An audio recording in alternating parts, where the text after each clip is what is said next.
All right. Thanks very much, Peter. All right.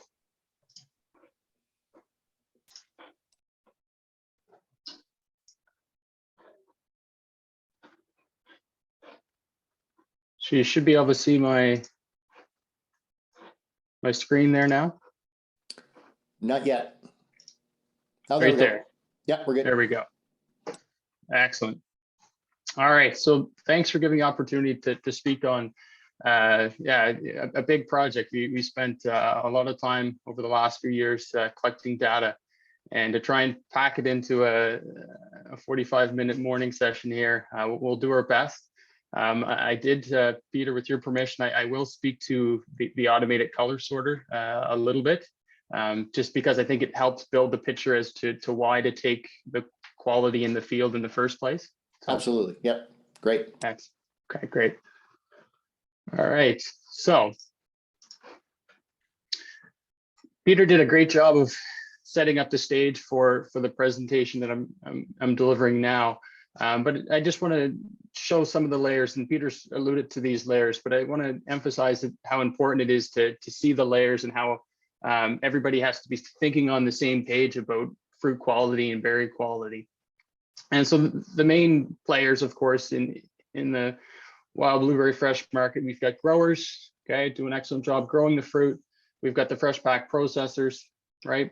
They're doing the in-between work to be able to get the product from the field and ready for the consumer. And then finally, we have the consumers that are looking at enjoying the blueberries for all the wide range of reasons why they should be consuming them, health reasons, etc. So then there's several other layers that are also playing a pivotal role with getting the fruit grown, picked, transported, right, and delivered on time. So talking about fruit quality at every one of these layers is going to be important. And so everybody has to be thinking about what fruit quality is to them and how important it is at every one of these stages. It doesn't make sense to just start thinking about fruit quality at the gates of the fresh packing facility, because you'll see in my slides shortly that if we didn't think about it by that time, it's going to cause a big hiccup for trying to get the fresh fruit properly processed in a timely fashion with a low amount of shrink. So as far as defining fruit quality, this is just a quick grower survey I distributed back in 2019 when I was looking to see what the view as to what fruit quality meant to growers. And the number one definition or consideration for fruit quality was in how firm the berry was.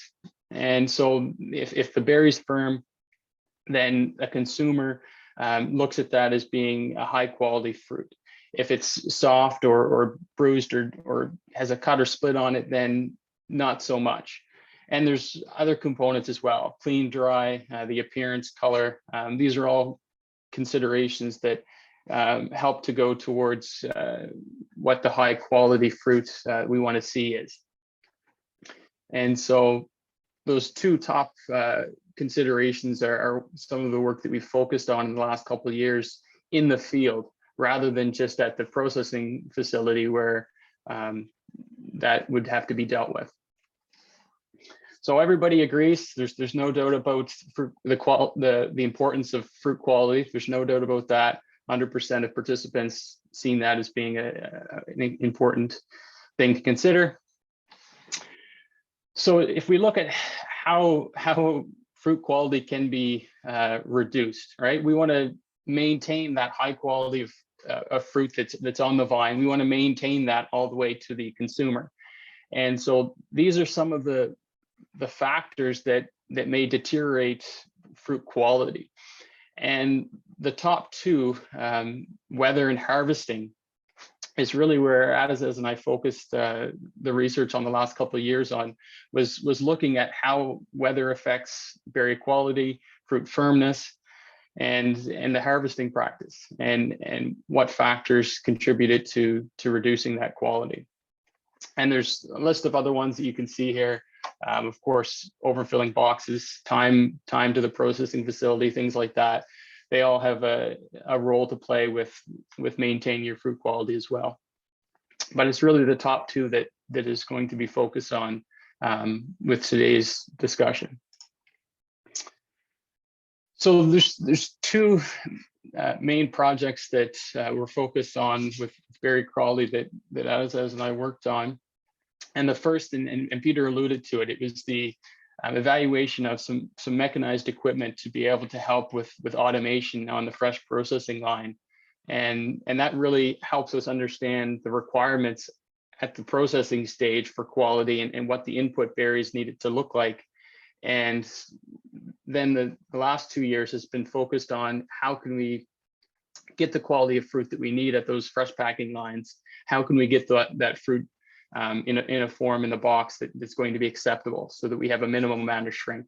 Because as Peter mentioned, 20 to 30% shrink, it's a fair amount, and we want to try to keep that at a minimal to be able to maintain our profit. All right. And so I won't spend too much time on it, but I think it helps build the story as to the importance of having berry quality in the field stage rather than just looking at it at the processing line. So this evaluation of the color sorter was done in work that was done in 2019. And the main objectives, as Peter mentioned, was to look at efficiencies, speed and handling capacity, and do an economic study to see if it displaced workers and it was able to pay for itself if a processing facility was interested in going towards the automation. So this is a snapshot of what the color sorter looks like. It has slotted belts. So when the berries fall onto the belt, it's going to stay in a specific groove. And what those grooves are able to do is, as the berries are falling off of those groove belts onto a second belt, there's color cameras that are able to detect color differences in the fruit that's passing over the conveyors. And based on those anomalies, they're going to actually send a high pressure jet of air, uses pneumatics to be able to eject off-colored fruit onto an ejection track that gets sent to a discard box just off of the processing line. And so, of course, this was developed primarily for other small fruits. It's used quite frequently for high bush blueberries, cranberries, other small fruits that this has been very successful with, but it really hasn't been tested to any amount for wild blueberries. And with our crop, of course, being a much smaller fruit, it came with its hurdles, which I'll talk briefly about. So this 8,000 pounds per hour, that was sort of a maximum capacity for other small fruits. For wild blueberry, we were lucky to see even a quarter of that speed with the characteristics that we have with our fruit, the smaller fruit. So as far as input feed, this is what it looks like. Of course, berries going into the fresh processing line, right? There's off-colored berries, there's debris, leaves, things like that are having to be separated out. What we found with this study was it takes a significant amount. There's a tremendous amount of labor that's required to be able to remove the berries that shouldn't make grade, that you don't want in a retail fresh pack. And so there's various traditional methods. There's the tilt belts, the winder, and sizing belts that are able to help remove some of that, but there's still a significant amount of labor that's required on the pickover side to be able to remove whatever was remaining off the line. And so what the color sorter was able to do is be able to fit in between the existing equipment, the tilt table, the winder, the sizing belt, and the final pickover manual side of things to be able to help get rid of some of those off-colored berries. And so debris, anything that wasn't blue in color, was able to be targeted and ejected out through this side conveyor. So you'll notice there is a certain percentage of blueberries that did make it in these boxes that were discarded. They can be repurposed, these berries. But the reasoning, what we found with this is that some of those blueberries, they weren't, it wasn't a problem with the camera itself. What it was a problem with, it was the size of the berry. So there would be a green berry that's coming across the conveyor belt at the same time as a blueberry. And because they're so small, that jet of air, even though it's very precise, it wasn't exact enough to be able to just target an unripe green berry. It still caused some of those blueberries to be ejected at the same time. This is just another video that's showing the performance in slow motion. It's really neat to see if you haven't seen this video before. On the grooved belt, you can see there some off-colored berries, and as it's going through midair, based on the speed of the belt and trajectory of those berries, that jet of air is able to pinpoint where those off-colored berries are. So it was really neat to see how that automated system can work very rapidly and quite effectively. One of the biggest limitations with this type of system is that the quality of fruit that goes into this type of automated system had to be high. So when I say high quality, it had problems when the berries were wet or sticky, because they still got detected, but based on that stiction, when it was trying to eject itself from one belt to another, it would change the trajectory a little bit. If there was a bit of extra stickiness that's changing the speed that the berry's dropping at, it wasn't able to target it as well. And so it really showed how important it was to have good, clean, dry berries going into this automated system.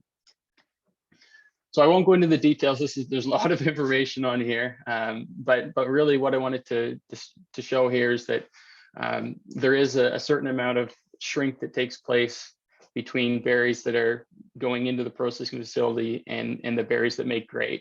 And this is just one snapshot showing about 15% shrink in this particular scenario. And we had different ranges. We did multiple weeks, and depending on the ripeness of the fruit, of course, there was a sweet spot early on. There was more green berries unripe, so there was a higher percentage of shrink. Later on, there was more soft berries, so that there was also, again, more potential damaged fruit that didn't make grade as well. As far as the labor requirement goes, there was a reduction in labor that was found, 57% reduction in labor with using that automated system. So it did have a payback. What we found was, because of the cost, it has a buyout cost and a lease cost. You can lease this equipment from the seller, but based on the lease costs, you'd have to run your equipment basically as many hours as you could throughout the season to be able to make sure that you can justify the rental cost. So I'm suggesting very long days, not just a 6-hour day, to be able to justify the lease cost. So these were most efficient if you could run them as often as you could throughout that season. All right, and so where I wanted to leave off with this automated color sorter is that we found there was improvements that can be made with the quality of fruit that's coming into the processing facility. So 78.6% on average we found was what was being graded as being good quality berries. There were soft berries, ruptured, bruised berries, unripe berries, and debris that was making that other 20-some% that was being sometimes repurposed, but definitely at a much lesser value to the grower as compared to the good quality fruit that's going to go from the fresh market. So how can we improve that 78.6%? And is where we're going to with the next project that I'm going to introduce, which is the optimizing our fruit quality during harvest in the field. And so the main project objectives, Peter mentioned a few of these already, but I'll cover them again, right? We wanted to classify the crucial wild blueberry fruit quality characteristics and develop methods to help quantify fruit quality. And so, as I introduced early on in the presentation, firmness was a major consideration for measuring fruit quality. And so we got a really neat piece of equipment this season to be able to very accurately and repeatedly able to measure the firmness of the harvested fruit. And so I'll show you those results here shortly. And then determining harvester parameters to help optimize fruit quality. And so it's based on timings and weather conditions, things like that. And then to develop an economic analysis, just showing based on how many harvested good quality fruit you get in different conditions, where the economics are if you're picking in one window as compared to another, and then summarize all the information into a fact sheet. And so I'll finish the presentation this morning with showing the highlights of that fact sheet as well. So there are some research questions that were being asked during the research that we're doing at this phase of the project. And the main questions that we were looking to address were what the acceptable temperature ranges to harvest the fresh berry or harvest fruit for the fresh market. What about weed pressure? Does it have an effect on fruit quality? We know, of course, it has a major effect on picking efficiency, right? You're going to leave a lot more berries behind if there's weeds in the field. But what does the effect of the weeds have on fruit quality itself? And so that was something we considered with this particular project. As far as the firmness goes, we looked at various different weather conditions. We found an acceptable firmness range for the berry itself to be able to help maintain its quality to the processing facility. And the weather conditions, what factors the weather played, as well as the storing fruit, what effect did it have under shade versus in the sun? And that was interesting to see the results from that. So let's get into understanding the fruit quality at the harvest side of things. So these were the factors that we looked at with the project. We looked at the harvesting style, the ripeness, box shading, the pre-harvest temperature. We looked at some post-harvest temperatures as well with box storage temporarily in the field. And then, of course, the weed pressure, clean plots versus weedy plots, seeing if there was an effect on berry quality in the two different plots. So for harvesting methods, hand raking, a walk behind a harvester, and mechanical harvester, Doug Bragg Enterprises mechanical harvester was used to be able to gather our data for these fruit quality analysis. Weather conditions were calculated and measured throughout the season. So this was 2-year data. So both seasons, the temperatures were recorded in each of the survey fields that we were measuring fruit quality at. And so what we did was broke the temperatures into 4 ranges. And the ranges that you see on the screen, we have less than 20 degrees Celsius, 20 to 25 degrees Celsius range, 25 to 30 degrees Celsius range, and then finally a very warm temperature range of 30 degrees or more. And so with that, it helped us understand the timings that we're able to quantify the quality in each of those different ranges.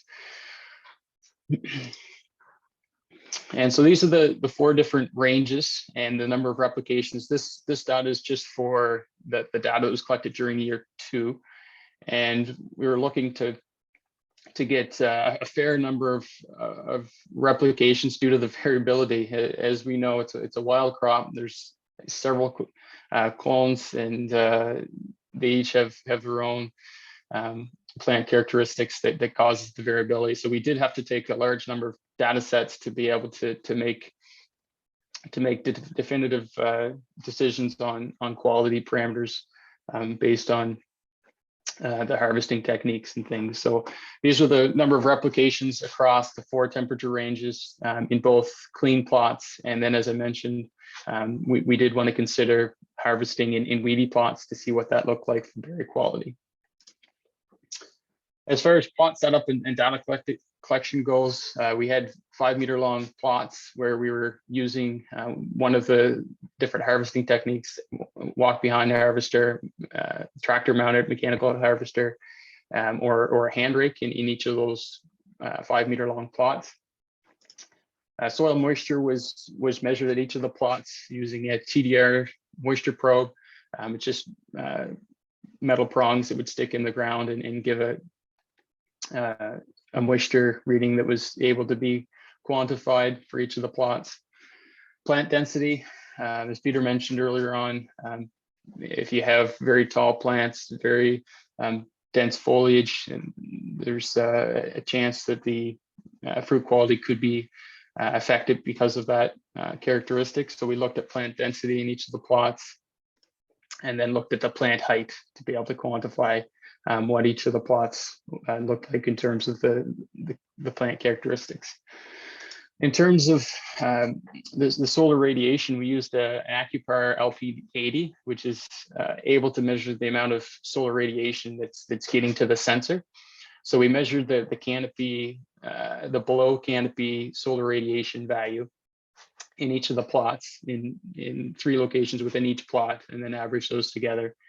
And also as well, we looked at the, I'm going to call it the atmospheric radiation just above the canopy. We looked at how much radiation was getting to the top of the plants themselves. Thermal camera was used to help understand the variations in temperature in each of the plots as well. And so just what you can see in the image there, it's able to calculate the highs and lows, the red dots, the high, the blue dots, the lowest temperature in the frame. And then the 1, 2, and 3 is 3 positions that you can put those crosshairs anywhere within the image to understand the temperature. So it was able to give us a lot of information to be able to help put towards understanding the plant characteristics and the temperatures within the plots themselves. Then we looked at the fruit diameter using just a basic vernier caliper, measured fruits yields using 1/2 meter by 1/2 meter quadrats.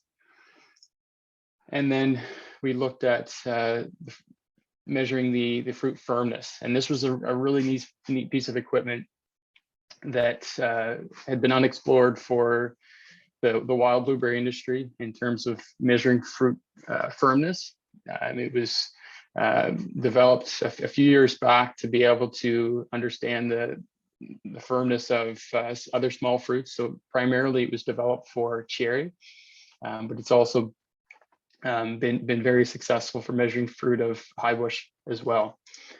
And so how it works, you set your samples within the turntable, and what you'll see is 2 little prongs that are able to actually measure the amount of grams, so the amount of grams per millimeter, so the amount of pressure it's going to be exerted to be able to displace that blueberry. So the higher amount of force required to displace, then of course it's a firmer fruit. And so this was able to help take the estimation out of it. And there's been other studies done where just trying to quantify firmness could be difficult. And this really helped to level the playing field to be able to have a very accurate method of understanding firmness across each of our different replications. So it was able to log that right to an onboard computer. For plot selection, we had, as I mentioned, clean plots, and we compared that to weedy plots. It wasn't hard to find across Nova Scotia this season, and plots that had, with the weather we had, lots of rain, there was lots of weeds to be found. Fescue, red sorrel, and goldenrod were the common ones that we used to see what effect that had on fruit quality. Another thing that we looked at, as I introduced already, is understanding what effect the sun has on post-harvest quality, and primarily the firmness. And so we had boxes that were just sitting field side, exposed to the sun, as most operations have. But we introduced a shading effect. You can see in the second image, we introduced artificial shade just to see if the temperatures are going to be affected and that are going to be contributing to a change in firmness and potentially the change in quality of that fruit. And so with the experiment, we had a data logger set up that was measuring it based on the temperature probe in the box that was in the shade versus the boxes that were in the sun. And that was being recorded throughout the day. And at the same time, at intervals, several intervals throughout the day, thermal readings were taken of the berries that were in the box as well. You can see that in our fourth image here. So I just, before we get into the specific results, I thought this would be a good time to introduce this slide here. It just shows a box, of course, in the field. As the sun's coming up, the left portion of the box is shaded, so the berries haven't been exposed at any length of time to the direct sun itself. Looking at that with a thermal camera, you can see that edge where it's shaded had a lower temperature as compared to the ones that were getting that direct sun. Especially, I mean, the plastic boxes are going to absorb the heat quite readily, and you'll see that the spikes along the outside of that plastic box, and that heat is going to be conducted through the box into the fruit, especially around the edges where the berries are touching those plastic edges as well. And then similar thing is found when you're loading onto a truck, whether it's a half-ton truck or a transport truck trailer. It's important to consider how your boxes are temporarily stored before they go to the receiving shed. This wasn't a cooled trailer. It had an open shade on the top, so it was getting a certain amount of sunlight entering into the trailer itself. And you can see that the temperature variation, and it's affecting the boxes, especially at the top level in that stack of 6 boxes. So for sorting the various different samples from each of the plots, we did a manual technique to separate into 4 categories. We had what we called good quality berries. So these were no bruises, no visual signs of any damage, no ruptures or any foreign material. That was category 1. Category 2 was bruised berries. So these ones had visual signs of damage or soft to the touch. Those are in category B. The third category was cut and split. So these ones showed visual signs of damage, whether it was from a stem that sliced it, or the harvesting mechanism itself, or maybe from the weeds themselves. They were damaged and ruptured. And then the final category was debris. And so the debris was a combination of leaves, weeds, or off-color berries. If there was unripe red or green berries, they would go into this 4th category. And at this time, I'm going to pass it over to Dr. Farooq, who's going to talk on the experimental design and then get into the results of the study. Okay. Thank you, Travis. Good morning, everyone. So as Travis mentioned, so we had 3 harvesting mechanism: hand rake and push type walk behind harvester, and then mechanical harvester. And we had 4 temperature ranges. So that was less than 20 degrees, then 20 to 25 degrees, 25 to 29.9, and above 30 degrees hot conditions. And then also this year we did include what happens if we deal with a clean field compared to VD field. And as Travis indicated earlier, we had about 20 replications for each. And those are well above the required number of replications we need. So that we wanted to make sure we cover all kind of variability and we have a confidence what we say. So the response variable, obviously, we want to look at the quality parameters, which are good quality berries, bruised berries, cut split, and debris. And Travis briefly mentioned and explained those 4 categories. So in this experiment, so we had analysis of variance, and then we compared the means of different variables we collected to see whether they were statistically different and what happens in the clean feed, what happens in the VD conditions, and what is the impact of those temperatures on the berry quality for the fresh pack. Next slide, Travis. All right, so just to kind of set the stage, we did collected the plant density out of those plots. Also, we collected the plant height data, and we averaged the plant height and plant density within those plots.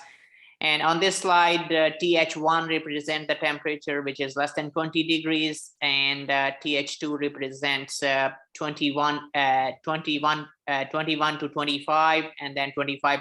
TH3 represent 25 to 29.9, and TH4 is above 30 degrees.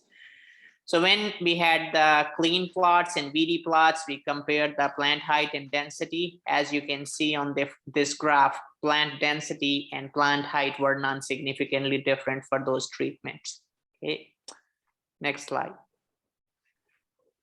So then we want to look at the fruit diameter. So obviously we used a vernier caliper in those plots to see what was the fruit diameter, and for the good berries and also for the bruised berries. So in this particular section at 4 different temperature ranges, we found that the fruit diameter for the bruised berries, so that was non-significantly different across the 4 temperature ranges, and also clean and VD plots. So those are the average numbers, obviously.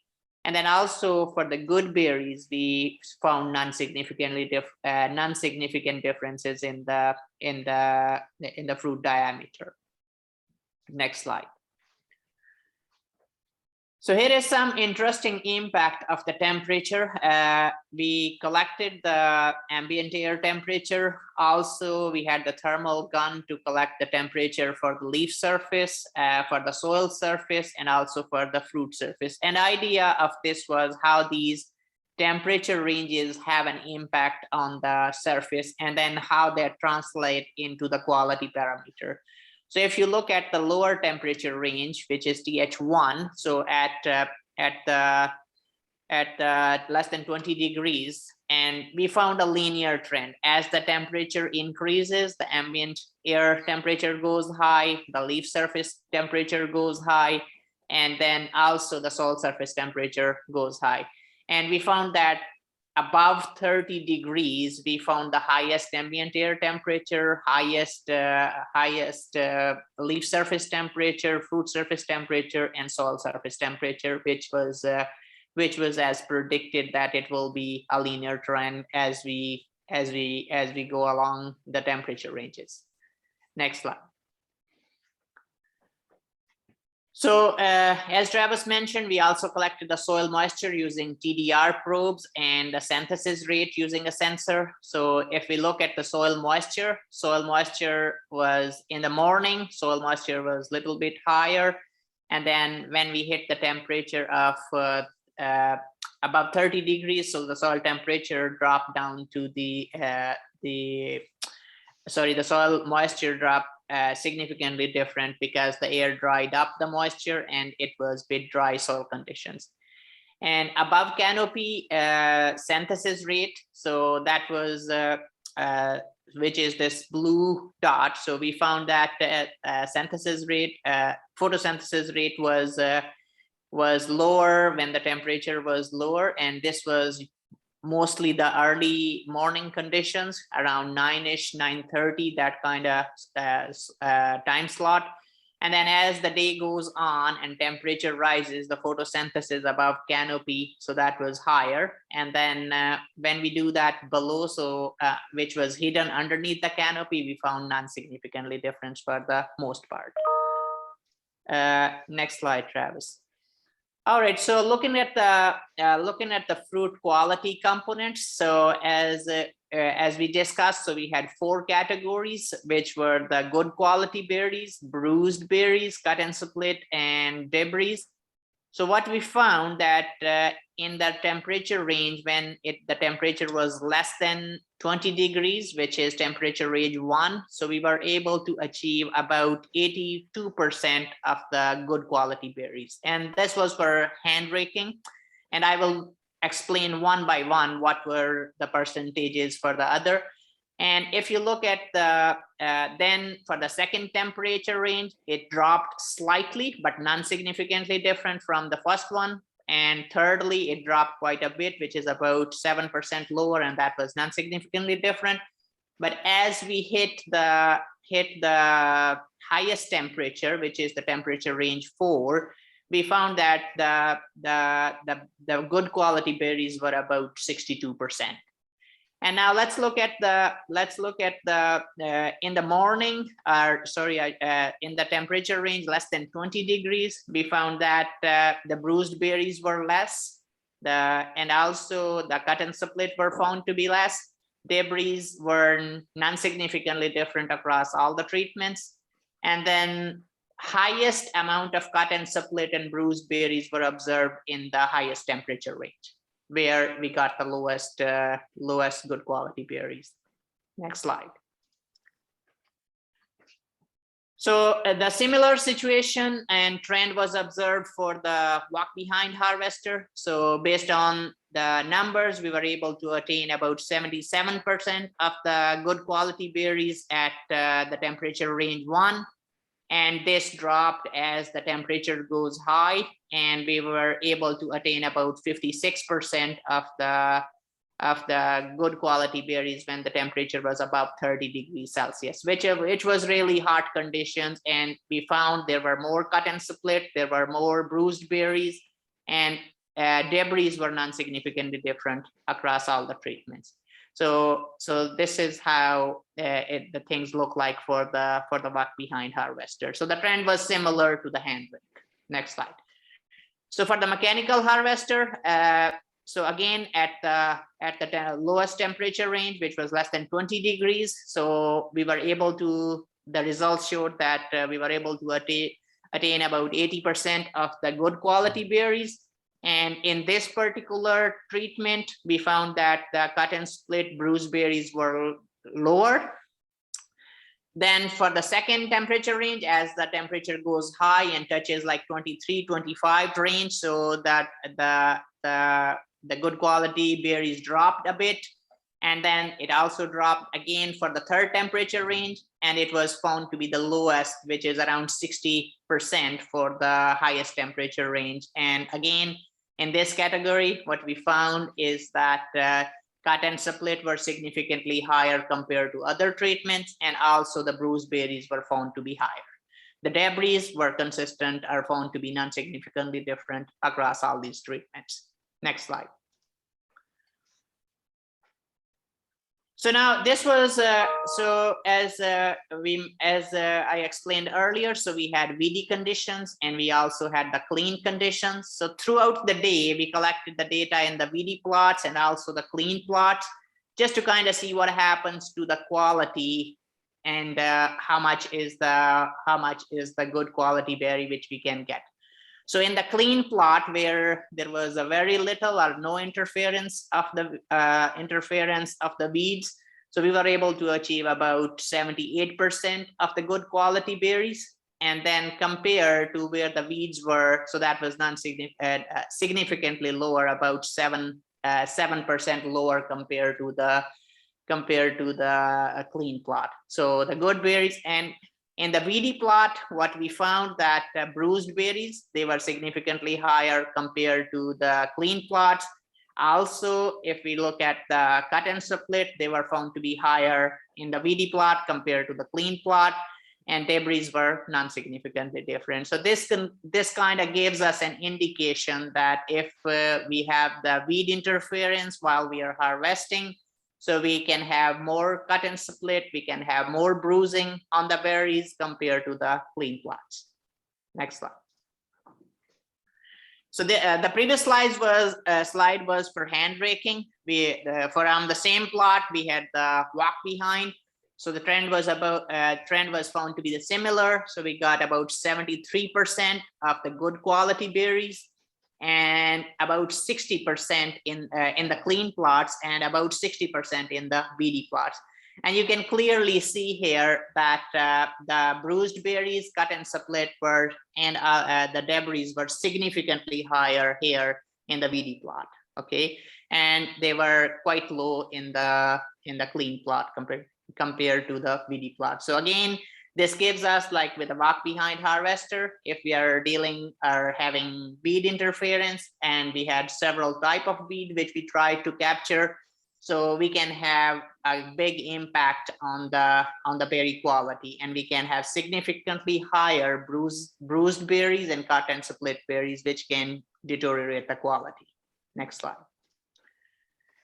So with a mechanical harvester under the VD and clean conditions, so again, what we found was that in clean areas or clean plots where there was very little or no interference of the weed, we were able to attain about 75% of the good quality berries.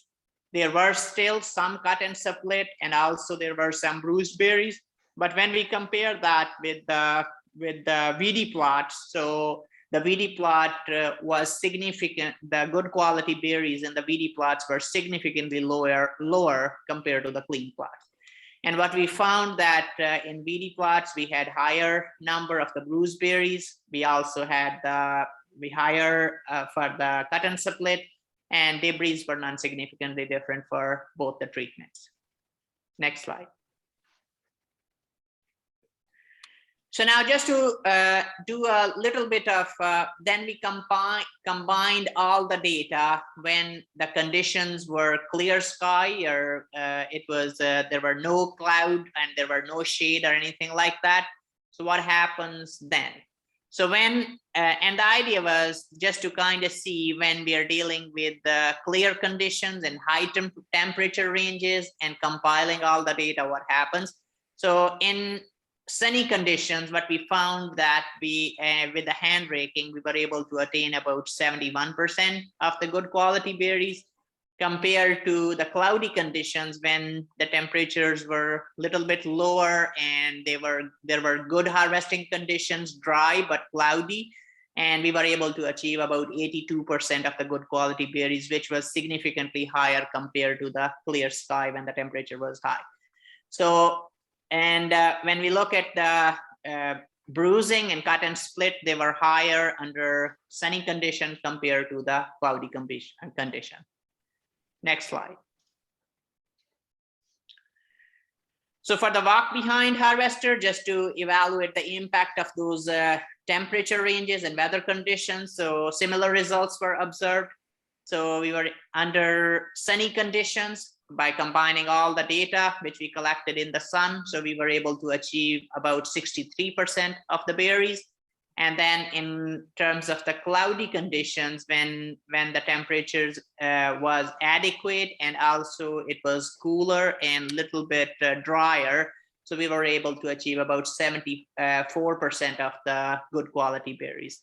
And again, with the higher temperature and sunny conditions, we were the bruised berries and cut and split berries were significantly higher compared to the cloudy conditions. Next slide. Similar results were observed for the mechanical harvester. So again, cloudy conditions proved to be better, and they provided a good temperature range and good conditions for the harvest, and the berry recovery was about 78% compared to sunny conditions when it was completely dry and the berry temperature was higher, and all the factors which we discussed earlier. So this berry quality percentage was lower, and that was significantly lower compared to the cloudy conditions. Next slide. So now just to kind of compile the numbers. So as we had that firmness sensor, so we did extensive runs. We collected the berries from various suppliers and fresh pack suppliers in Nova Scotia, just to kind of see what is the acceptable range for the wild blueberry harvest fresh pack. So based on our data collected, so and less than 20 degrees Celsius, we found that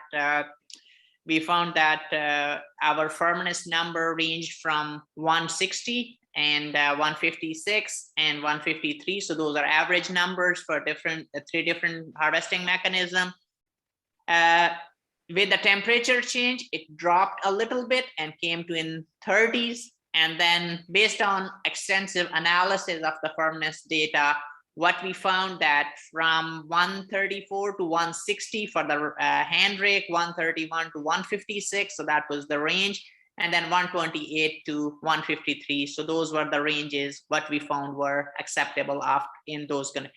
So at the higher temperature, we found that the firmness number dropped quite a bit. And when we compared that with the acceptable range, what was selling at different suppliers in Nova Scotia, so those numbers were lower. So that also indicated that we need to harvest at the right time so that we can enhance the good quality and the firmness of the berries. Next slide.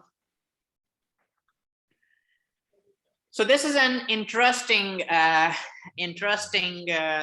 chart, which kind of shows the berries when we left them under the shade and without shade. So how the temperature goes on. So the blue dots, those are the readings. For example, we took the first reading at 8:24 a.m. Then after 2 hours, then another reading 1:12, then 3:36, then 6 p.m. You can see the temperature of the berries go high if they are under the sun, and then around 6 p.m. it starts dipping back and dropping back a little bit. But the berries which were under the shade, so they were consistently lower and they were cooler compared to the berries under the sun. So that means we can retain the quality, or we can improve the quality if we can store those harvested berries under the shade and effective shade, so that so that the sun is not a direct exposure. It doesn't bruise or bleed the berries, and it smushes them and kind of deteriorate the quality. Next slide. So this is the same data which I showed you in the previous graph. So again, line trend and differences between no shade versus shade. You can see that when we collected the data, like 9 a.m., 9:30, every 30 minutes or 40 minutes, you can see the clear differences in the firmness too.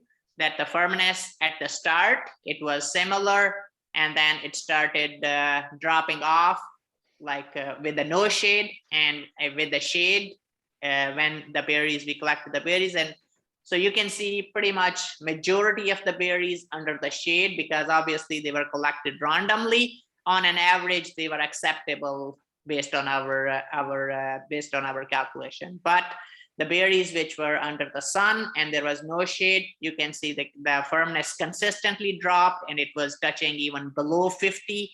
And the berries were really, really soft. Next slide. So the fruit firmness effect with the temperature. So we found that there was a negative but significant correlation, that as the temperature increases, the firmness of the berries decreases.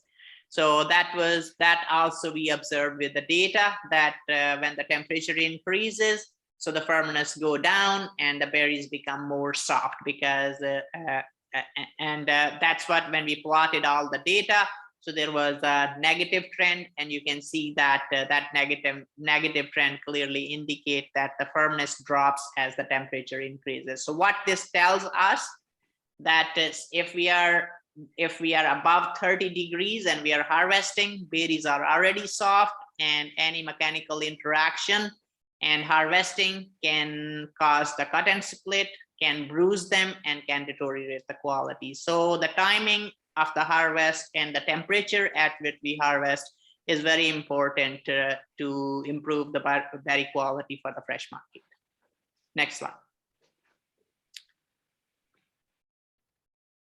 So this is ambient air temperature. Again, we also collected the samples from off the vine, and at the different ambient air temperature, similar trend was observed, like even the berries on the vine. So the firmness decreases as the temperature increases. So the similar trend was observed, and this relationship was significant.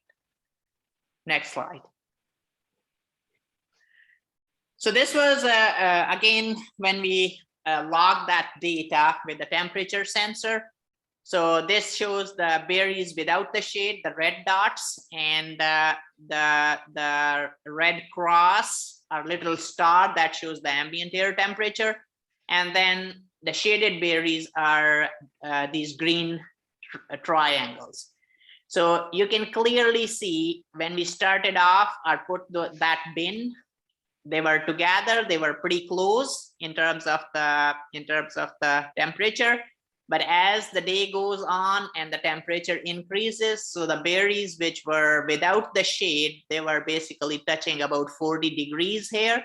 And then here with the berries under the shade, so they kind of kept cooler, pretty much around 20 degrees, while in the other case, and then at the tail end of it, when temperatures start dropping off a bit, so we found that the berries temperature was dropping off. And this is how, and you can see the gap, like if you leave the berries in the field, so that there is a good chance that they're gonna be, the quality will be deteriorated because it's too hot, and due to the conduction of the heat and the heat absorbed by the toot and outside conditions, so that the berries will be soft and they will bleed, and it won't be a good quality if we leave them in the sun based on this data.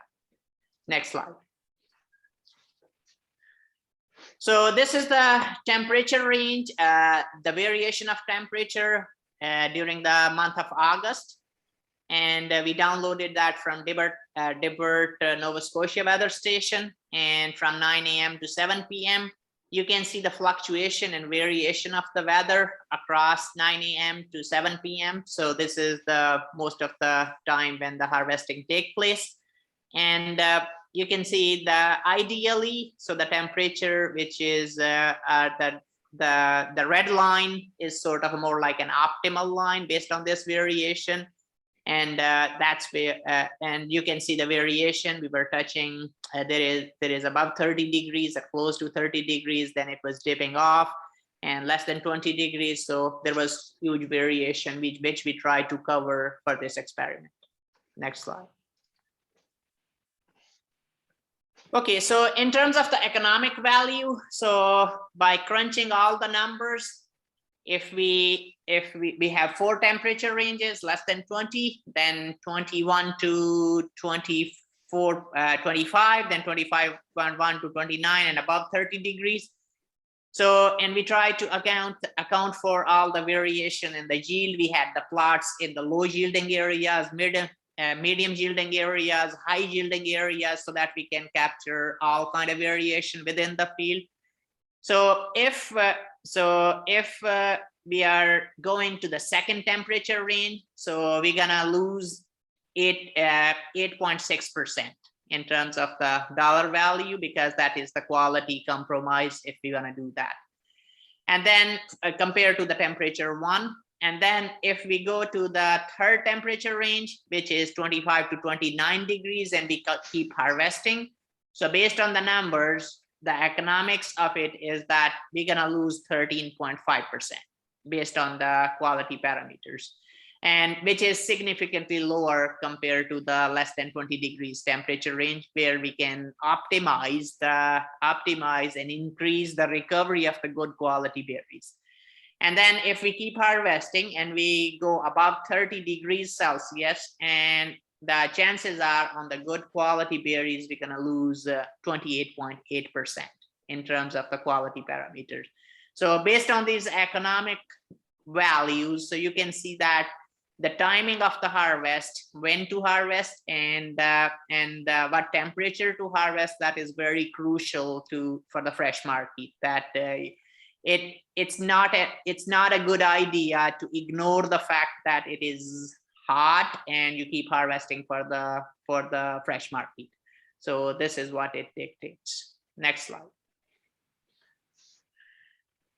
Travis, you want to jump in to conclude? Sure. And please feel free to add in if I miss anything. Certainly. Yeah, to wrap things up, we're using all Peter's bonus minutes here, I know. So just to wrap things up, as Aitazaz mentioned, ideally, cooler temperatures are going to help us maintain the firmness of the fruit. And so with that fruit being maintained, it's going to improve quality that gets to the processing facility. So less than 20 is, of course, ideal. Practically, it's difficult to find those days. So, of course, if you have to shut it down, I mean, depending on your harvesting window, things like that, you're going to have a certain amount of consideration in terms of how much you have to get done in the season. So you have to look at your particular operation and whether you get another picking crew to help try to get more done within a window that makes more economic sense rather than having one crew that's spread out across the day. It's just something to consider with your operations moving forward. Weeds, of course, we found that the weeds were having a negative effect on the berry quality, regardless of which method of harvesting you're using. We've did a lot of firmness readings, found acceptable ranges that are able to help us maintain that fruit quality. That's the 128 to 160 grams per millimeters that you see here. Cloudy, dry field conditions helped to be able to maintain our fruit firmness.